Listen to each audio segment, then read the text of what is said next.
Wala naman ng karapatang magselos, di ba? Mahal pa ba siya? Hindi na. At gusto ko magpasalamat sa'yo dahil utang ko sa'yo ang buhay ko.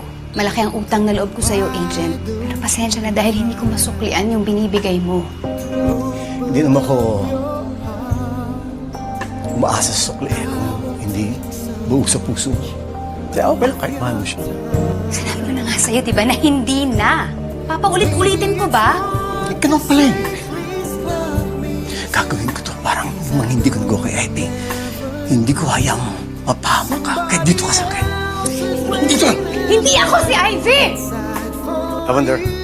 Lavender, sandali! Hindi ako si Lavender! Ako si Jasmine Flores.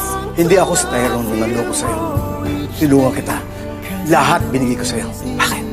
Dahil nakikita mo sa akin ang asawa mo. Hindi ako si Lavender. At lalong hindi ako si Ivy. Ako si Jasmine.